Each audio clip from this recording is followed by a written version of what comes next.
This is a case of our Down syndrome patient. Presentation of outline is overview, cytogenetics, clinical feature, associated abnormalities, management, prognosis, prenatal diagnosis, and counseling. Overview. Down syndrome is commonest chromosomal disorder. Frequency is 1:800 to 1:100 newborns. It is due to extra chromosome 21, usually maternal, higher risk in older mother. Risk of Down syndrome baby, born with Down syndrome baby is increased with as the maternal age advances. Those who are translocation. Yes. Maternal age between 15 to 29, the risk is 1:1550, and the maternal age of 30 to 34 years, the risk is 1:800. Maternal age 35 to 39 years, risk is 1:270. Maternal age 40 to 44 years, risk is 1:100, and more than 45 years, risk is even higher, 1:50. Cytogenetics is due to trisomy 21, most common 94% cases, and due to maternal non-restriction. Mosaic 1%, translocation 5%, usually 21 to 14 translocation, and karyotype of parents needed only if child has translocation. Clinical feature: happy child, not able to speak but understand well with hypotonia, flat facial profile, brachycephaly, upward slant of eyes and epicanthic fold, a small nose, flat nasal bridge, oral cavity narrow, short palate, a small teeth, furrowed protruding tongue, a small and dysplastic ear, short and broad hands with clinodactyly and SIMIAN crease, sandal gap, and prehensile foot. This is a child shows brachycephaly and flat occiput with brachycephaly and flat facial profile and low set ears. This child shows flat nasal bridge, epicanthic fold, and brush-filled spots in the iris. SIMIAN crease, single palmar crease. And SIMIAN, say single palm. SIMIAN is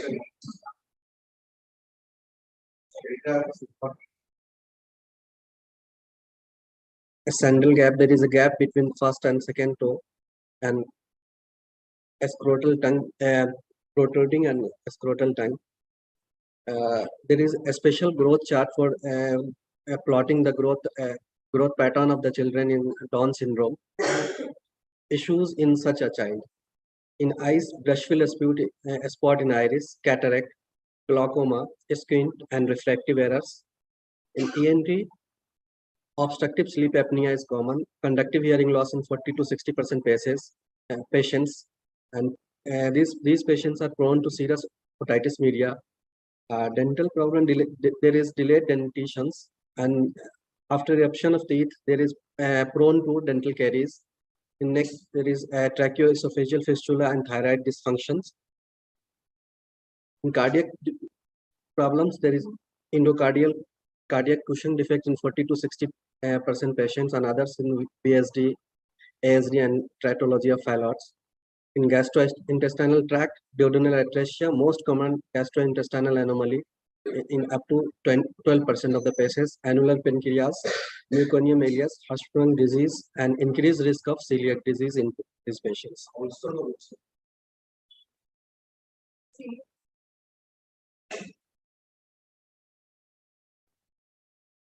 hematological newborn, there is polycythemia and transient myeloproliferative disorders, leukemia, ALL, and AML, musculoskeletal over joint laxity, atlantoaxial joint subluxation, a spinal cord compression due to atlantoaxial joint dislocation, and developmental dysplasia of hip. In endocrine, hypothyroidism in 13 to 54% patients. It may be congenital in older children. It may be due to autoimmune cause. Type 1 diabetes mellitus in skin, palmoplantar hyperkeratosis, atopic dermatitis.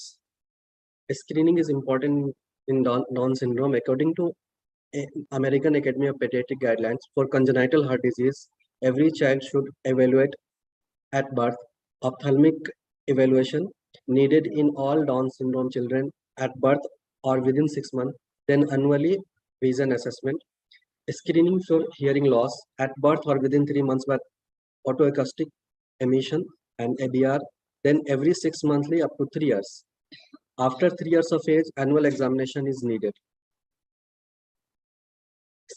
Growth assessment twice a year till in 1 year, then annually till 5 years of age.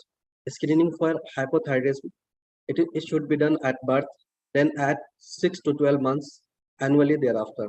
Monitor for obstructive sleep apnea at each visit, starting from first years of age.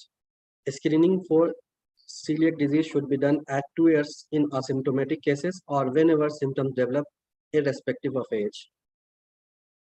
Hematological assessment, screen at birth, then adolescence. For leukemia, 2 assessment in first year of life, then if needed. Atlantoaxial subluxation or instability at each visit by history or physical examination. And when a child is planning for contact in a sport, lateral view of X-ray neck at 3 to 5 years of age should be done. X-ray should be done irrespective of age whenever there is neurological symptoms present, example, neck pain, weakness, torticollis, and gait disturbances. Recurrent infection, if there is recurrent infection, checks immunoglobulin G subclass level and IgA level if we suspect immunodeficiency. Evaluate for psychiatric and behavioral disorder at each visit. Annual dental examination after tooth eruption.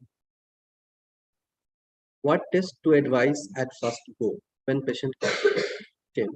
Blood for complete hemogram, peripheral smear and thyroid function test, karyotype, eye checkup, hearing assessment, echocardiography, ultrasound, abdomen. Management, it's a team approach. Early stimulation is a mainstay, physiotherapy and occupational therapy, speech therapy, treatment of associated problems like cardiac problem, respiratory, endocrine, orthopedic, dental, and neurological. Genetic counseling is important and connect with Down syndrome group and social workers. Prenatal diagnosis. It is modality done is USG and markers like maternal serum alpha fetoprotein, which is low in Down baby, and elevated SCG, low unconjugated estriol, and high inhibin A, and karyotyping. In USG shows increased nuchal translucency in Down syndrome. Most common time 11 to 14 weeks. Detection rate 60 to 70%. In most Down syndrome baby, Down syndrome, nuchal translucency more than equal to 6 mm. Double test done in first trimester. It is pregnancy associated plasma protein A, which decreases in Down syndrome, and beta SCG increases in this case. Triple test done in first trimester by alpha fetoprotein, it decreases in Down syndrome, unconjugated estriol decreases in Down syndrome, and beta SCG increases. Detection rate is 70%. Quadruple test, triple test plus inhibin A, detection rate is 80%. Combined test, first trimester ultrasound combines with first trimester double test, detection is up to 80%. Karyotyping fish, done in second trimester, amniocentesis done at 16 to 18 weeks. New non-invasive diagnostic test, detection of cell-free DNA in maternal serum. This technique uses next generation DNA sequencing and has a detection rate up to 98%. Genetic counseling and risk of recurrence, it is important. If there is trisomy 21, which is due to non-rejection, risk is 1 to 2%, which should counsel for proceed for next pregnancy. If there is translocation 14 to 12, father and mother parental karyotype should be done. And if father is father there is seen in translocation in father, it is 5% risk, and in mother, if the mother translocation is seen in mother, the risk is 1%. Translocation 20 to 21, risk is 100%. Better not to go for next pregnancy, use other method. This is our child who is presented with a gait disturbances and lump in abdomen, and this lump was not only due to constipation. After relieving the lump, child got better, and gait disturbances was there was gait disturbances with which DDH was ruled out. There was no DDH, but there was limb length discrepancy. Left limb was longer than the right. And every Dawn child is not Dawn. She is a dancer by profession and runs a cafeteria.